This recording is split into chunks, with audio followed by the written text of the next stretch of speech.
Good afternoon, everyone. My name is Conchita, and I live here in Sacramento, California. I am 49 years old, and I was recently diagnosed with colon cancer. My story started in February 23 when I had my first colonoscopy. I thought it was gonna be a very easy procedure, just to get it done because I was about to hit 30. 30. I'm about to hit 50 this year. So, get it done. Well, as it turns out, it wasn't an easy peasy lemon squeezy procedure. So the doctor, my gastroenterologist who did the procedure, he woke me up from my twilight sedation state and said, "Girl, you got a tumor and I'm gonna refer you to a very good surgeon." I'm like, cry. What are you talking about, doc? What? Of course, you cry some. You have to cry some. We're all human. I cried, and then blah, blah, blah, moving forward.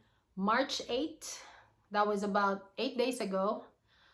My very wonderful surgeon, Dr. Graves, opened me up. He cut the section of the colon that had the tumor, and we both agreed that he would also take out my ovaries, my uterus / cervix, and appendix. If he agreed to take out my pancreas, I would let him, but he said, "Girl, you're asking too much." Okay, so no other body parts were taken out. So just the colon, ovaries, uterus, appendix that was taken out last week. Guess what? I'm 5 pounds lighter. I'm kidding. No, I started this channel yesterday because I wanted the word of early detection to be just thrown out there. Early detection is the key. I am a nurse. I am an oncology certified nurse.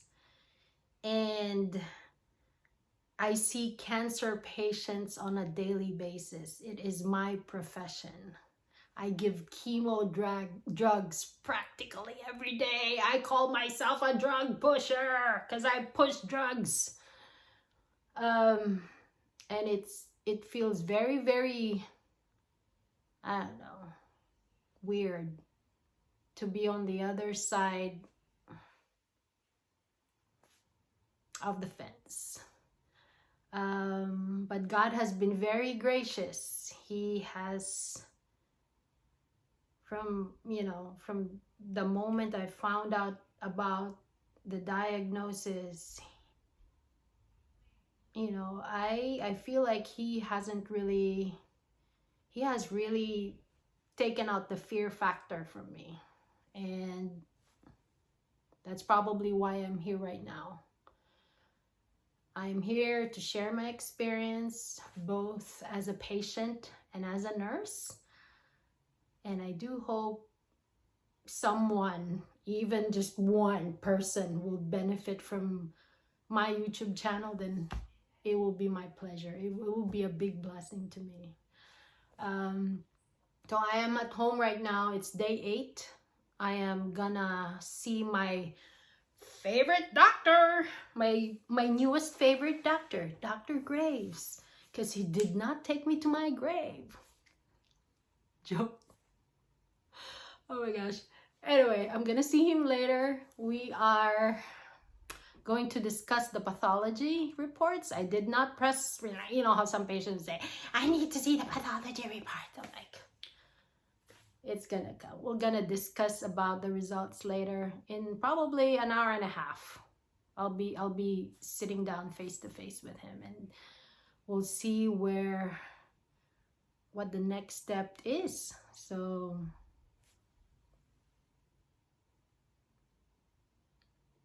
it's 5 minutes already. Who knew? Talking is a hard thing to do. Oh my goodness. I like to talk, but then talking is a hard thing to do. So since this is my first video, I guess it's appropriate to give tips on how to prepare for this kind of event. Of course, no one can really prepare for a diagnosis such as this. But for me, I was blessed enough to be given the time to physically prepare for the operation. It was sort of an elective procedure, not an emergent procedure, meaning I didn't go to the ED with having a lot of pain that they had to cut me up open and send me to the ICU. No, my surgery was planned. I was given time to, settle certain things before I went into my sick leave. So I guess I want to talk about that today. Number one, preparation. Prepare your room. I'm fortunate enough to have our guest bedroom and a full bathroom on the first floor, because obviously my incision is like a cesarean section. It's an abdominal incision, so going up the stairs for me is an event. I'm very fortunate and very blessed to have everything down on the first floor. Before I went to the hospital, I made sure I arranged my bedroom. Be our guest. I'm the guest. So my head part faces the window. Yay! Because I need to see sunlight. My side tables, I had to put it side by side next to me. See my pills? Those are my pills. Gotta keep them handy. All right, that's preparation number one.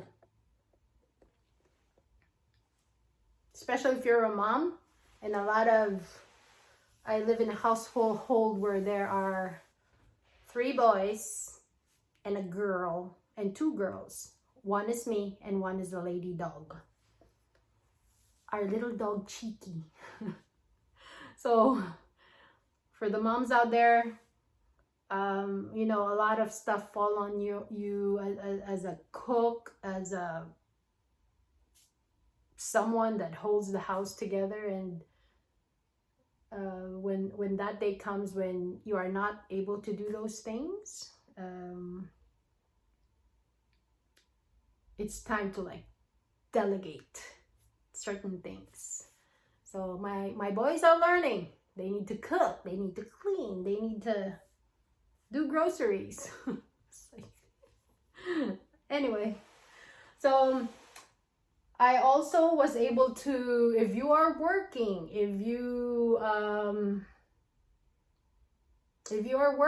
I was able to prepare my disability paperwork. I was able to get a hold of my HR. I was able to call my, MetLife critical illness benefit and all that stuff, apply for EDD. A co-worker told me to have a binder. True enough, I followed her advice. So all my medical stuff, all the stuff that I need to do is in one folder, because it works. It's easy, it's handy. You don't have to look around trying to gather up your paperwork, and it's tidy. Less stress for the brain. That's tip number one. Prepare your recovery place, crib. Tip number two, exercise, and do deep breathing.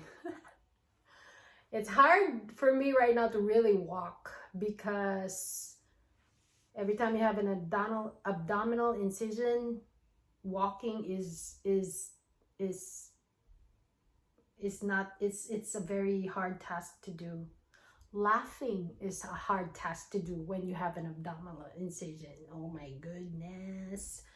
But you gotta do your thing. You gotta keep walking. You gotta, if you're not able to go outside the house, walk around your, if you can't go out and walk in your neighborhood, walk around the house, people. Walk around. We don't want blood clots from forming. No blood clots. And do this, deep breathing. This is an incentives barometer. If you are, every time you go for a major surgery, your nurses, hospital nurses should have given you something like this and should have encouraged you and taught you how to use this. So I thought this was an easy thing to do. It's hard. It's very hard. So do this because we want oxygen to really penetrate your body. You know, go deep into those nooks and crevices of your body so it can get oxygen and it can heal from the inside out. Your body needs oxygen. All right. So tip number 2, walk, deep breathe. Tip number 3, pain control. I got sent home with, of course, pain pills. And I'm a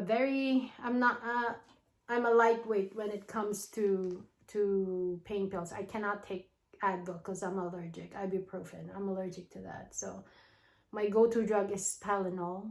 Every time you add something on an upper level pain pill, it kills me. I mean, it not kills me, but it knocks me out. So, you know your body well. My tip would be to take the pain pill an hour before you try to do your walking, so at least your body is able to tolerate the activity. Okay, I usually take the full dose of my pain pill when I'm about to sleep, so that knocks me out. Go to sleep. Tip number 4, hydrate. Hydrate. Because you know what? The more you drink, the more you pee. And when you pee, you get to walk. Hydrate. So even hydrate. I use this as a gauge. I know it's not enough. This is like, what, 48 ounces? I try to finish this in a day. I've drank already earlier, so this is just my second part of, this is my drink for the day. All right, where are we? Organize, exercise, deep breathe, pain control, hydrate. Oh, your diet. Oh my gosh, forgot about that. You got to make better food choices, of course. And during the recovery state, try not to eat something that will, be hard to pass from your bowels. Take a stool softener because the last thing you want is constipation. No. After you've had your bowels resected, you don't want any constipation to happen. No.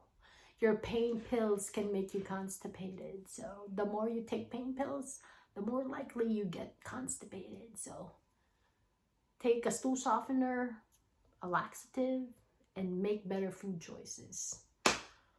What else?